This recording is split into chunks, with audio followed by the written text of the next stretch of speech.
حضرت موسیٰ علیہ السلام کا دور مبارک تھا اور زمین کا ایک ٹکڑا تھا. دو بندے لڑ پڑے آپس میں. ایک مالک تھا, ایک کا دل بے ایمان ہو گیا. اس سے پہلے کہ دونوں دستے گرے باں ہوتے, خون بہتا, کسی کی جان جاتی, وہ چار بڑے وڈیرے وچ رلے. انہوں نے بیٹھ کے کیا گل سنو, اللہ کے نبی حضرت موسیٰ علیہ السلام موجود ہیں, کیوں ایک دوسرے کا گرے باں پکڑتے ہو, چلو چل کے ان سے فیصلہ کرواتے ہیں. سارے لوگ حضرت موسیٰ علیہ السلام کے پاس حاضر ہوئے.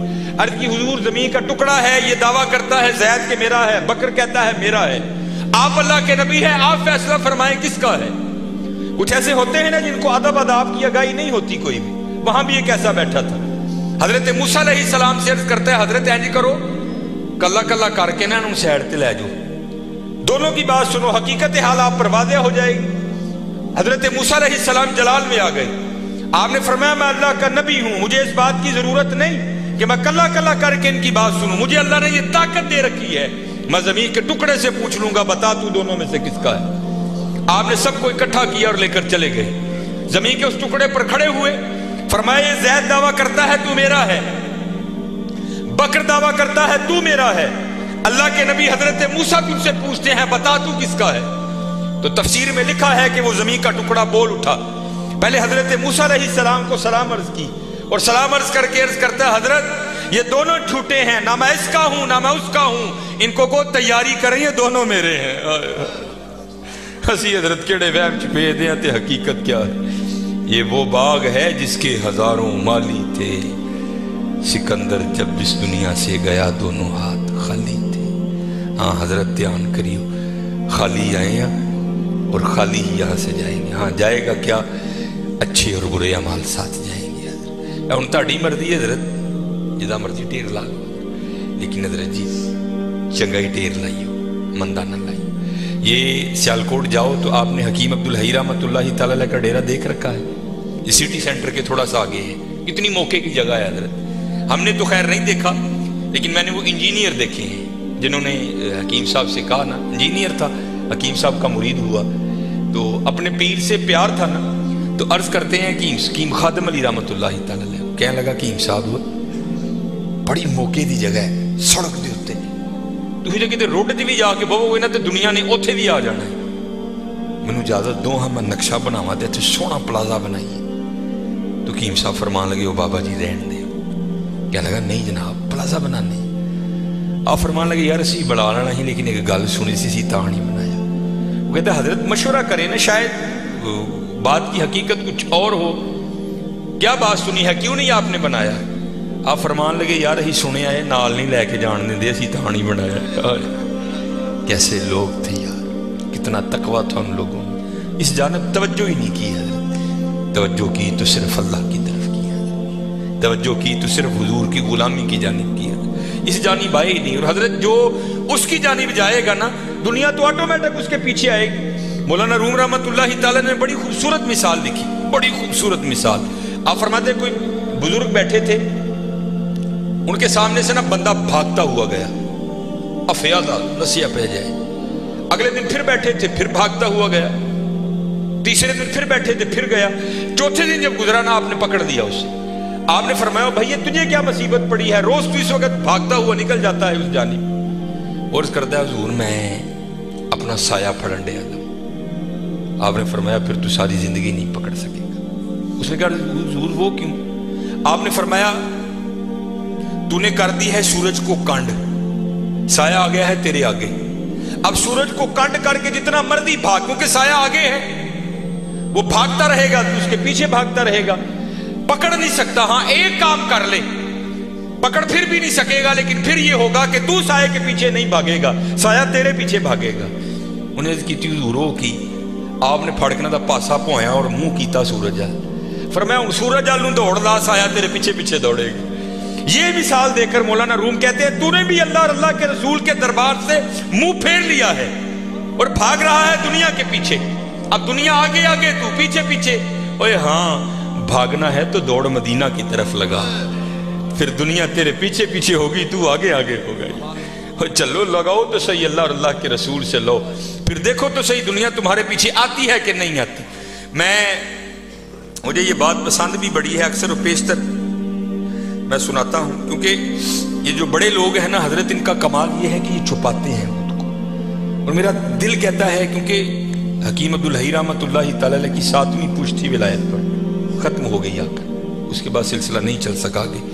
تو یہ بات آپ کے بڑوں میں سے کسی کی تھی، لیکن نام نہیں لیتے تھے. حکیم صاحب فرماتے ہیں کوئی بابا جی تھے جن پر محبت غالب آ چکی تھی، اور اب حال یہ تھا کہ تن کو فراموش کر دیا تھا اور من کی جانب توجہ تھی ساری. حال یہ تھا کہ جو وجود پر لباس تھا نا وہ بھی جگہ جگہ سے پھٹ چکا تھا. سر تے جڑا پرنا ہی وہ بھی پڑ گیا دسی حضرت. کرتے کیا تھے؟ فی سبیل اللہ بیٹھ کر لوگوں کو دعائیں دیا کرتے تھے. گھومتے گھومتے نا وہاں ایک سنیاسی آ گیا، اور سنیاسی بھی وہ جس کے پاس سونا بنانے کا نسخہ تھا. سنیاسی آیا، آ کر دیکھا بابا جی کا حال، وہ سمجھ نہیں سکا. تھوکتے نہیں وہ تختے سکندری پر، بستر لگا ہوا کا جن کا تیری گلی. انہیں سمجھا لگتا بابے ہوری واہ وہی غریب نے. باہر گیا، کسی کو کاپی پینسل منگی، سونا بنانا نسخہ لکھیا، لیا کے بابے نے پیش کیتا. بابے ہس کے کہنے لگے اوے اے کی ہے؟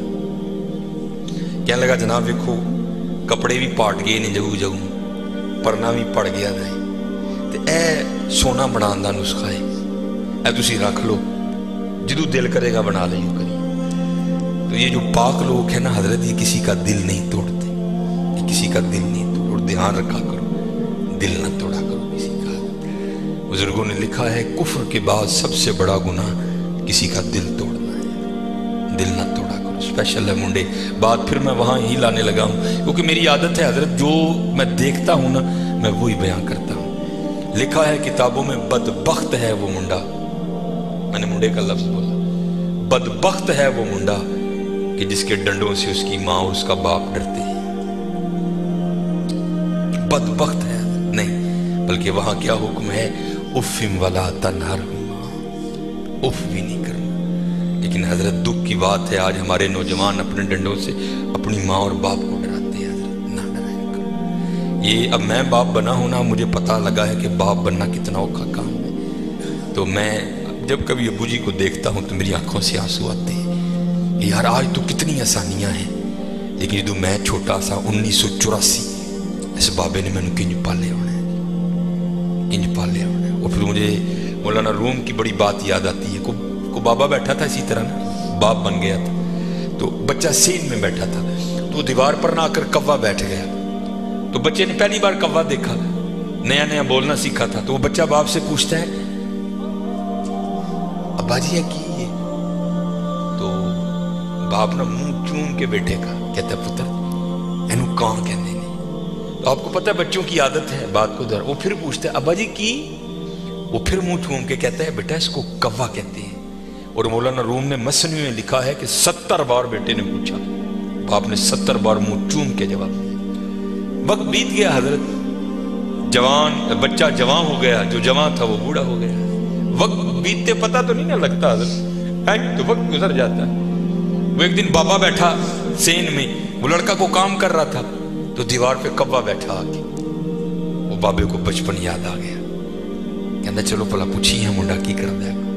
تو منڈے کو پوچھتا ہے وہ پتر نظر کمزور ہو گئی، وہ میں تیریاں کھانا نہیں ویکھنا وا، کی بیٹھا ہی کاندھ تے آ کے.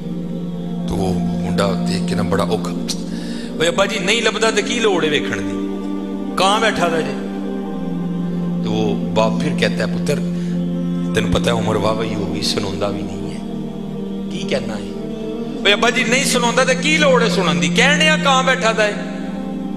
بابے نے رونا شروع کر دیا. تو وہ آ کر بابا کیوں رون ڈے ابا جی ایویں کو گل رون والی رون لگ پے. تو کہتا ہے پتر جب تو چھوٹا تھا نا اور تو نے پہلی بار کوا دیکھا تھا تو نے پوچھا تھا کون ہے، تو میں نے تیرا منہ چوم کر کہا تھا پتر کوا بیٹھا ہے. اور تو نے 70 بار پوچھا تھا، میں نے 70 بار منہ چوم کے جواب دیا. اور میری باری دوجی باری کالا پہ گئی.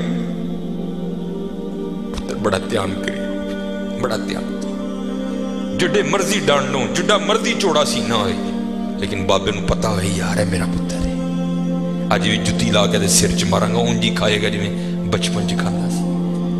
اور حضرت سن لئیو، میں وہ کہنے نے نا پیو دیاں گالاں تے گھیو دیاں نالاں، واقعتاً گھیو دیاں نالاں جی. میں بڑیاں مار کھادی دی اپنے والا صاحب کو، بڑی مار کھادی، اور اج دی مار نے انہوں 12 لا چھڑی، ان سے لاڑ